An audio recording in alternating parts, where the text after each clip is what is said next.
So, you've just finished making your mod, and now you want your character to go over another character. So, you just copy the files from before. In this example, I'll be using the Tron Bond survivor, who originally replaced Rochelle. After compiling, there's an issue. Her limbs are detached. The proportion trick is indeed applied, yet the limbs are still not correct. This is because I'm using Rochelle's skeleton for Zoe's animations. Every survivor's skeleton is different. Their animations are meant to work with their respective skeleton. Mixing them up will create issues like the detached limbs seen here. So how would this be fixed? There are two ways of doing this. One, we can re-rig the model to use the other skeleton.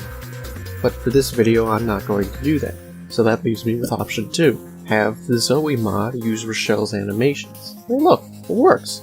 I guess there's no need for this tutorial after all. Well, thank you for stopping by, and I hope to see you— Oh my god. What is that? What is that? Although things may appear normal in the model viewer, the issue here is the ordering of animations. When compared to Zoe, we can see that there's a big mismatch between the two. Where sequence number 45 is the crouching pistol for Zoe, Rochelle doesn't even have a 45, but a 47 for the fire axe. We need Rochelle's sequences to match the same number as Zoe's in order for online play to work. So just to start off, the only thing from Zoe that I'll need is her QC file, since I'm replacing her.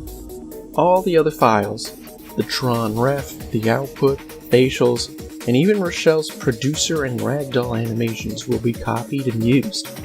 The only thing that we won't use will be that Rochelle declare sequence file, because that lists everything out of order. So what can I use to put everything in order? Thankfully, Zek McCaw comes in to save the day once again. Just like before with the declare sequence files, he's made another batch, this time specifically made for the survivor animation swap. A link will be in the description where you can download the files I'll be using. The huge list can be confusing, but they are all named in a way that makes it easy to pick which file to use. The first part, Rig2, is looking for which survivor's animation do I want. Since I want Rochelle, I'll be looking for Rig2 Rochelle. Replace is just asking me who am I replacing, which in this case is Zoe. So I'm looking for the anim's Rig2 Rochelle replace Zoe QC file. I'll just copy it and place it with my QC. In said QC file, I simply copy over the files I made. It should be noted that you should leave the ordering of the attachments the same. So if Zoe has her Molotov before her pills, it should stay like that. Since I'm swapping the animations, I'll delete any sequence, animation, and include model lines that were already in the QC file, as those lines are already included in the QCI file that we just downloaded. You'll see me copying the size proportion trick and physics model lines over. Once pasted, I just need to edit the include line to have it use our QCI swapper file, instead of the old declare sequence file. Now I'll open that QCI file, as there are some things that needs to be added in as well. You'll see two lines, Custom Rochelle and Ragdoll. I need these to use the producer animation and Ragdoll animation, so I'll change those sequences to load the files.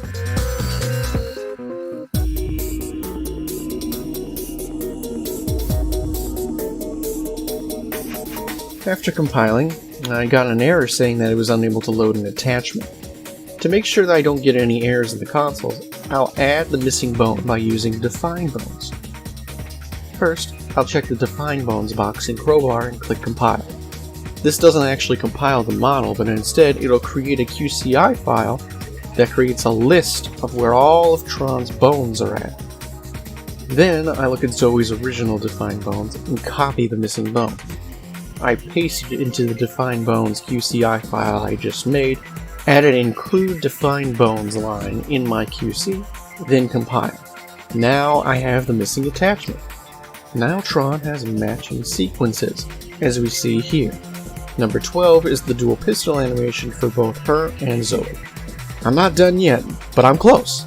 If we scroll through the list of animations, we'll eventually find the two proportion trick files. These are usually the very last animations, but there's more below them. Any animations that are listed below the proportion files are unused. However, the first batch of unused animations are Rochelle's. I need those animations. So if we look at the walk frying pan, you'll see that her limbs still do not detach.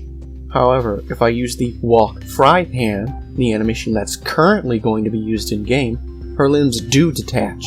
The fry pan animations are all Zoe's, and I need them to be Rochelle's. Back in the swapper file, I search for the fry animations. Then, I simply change them all to use frying instead of fry. That fixes that issue, but there's more. Rochelle has multiple reloading loops for her shotguns. Zoe only has one. What's nice about this is I get a choice on which animations I want her to use. I guess I'll go with loop 3. So I'll search for the reloading animation and add a 3 at the end of its name to have it import that animation for Zoe. There's a few more animations that I'd renamed. Once that's all done, now I can compile and test again. Any of the files that I renamed should now be above the proportion files as they should be. With one last look through the animations, everything is now done. I know that everything was short. This was just a quick visual demonstration rather than an in-depth guide. If you want a more detailed guide, check out that link I mentioned earlier for Zek McCaw's body animations in the description. You can also check out my Steam guide, which is a section that goes over this as well. That will also be in the description. With that being said, good luck, and happy modding!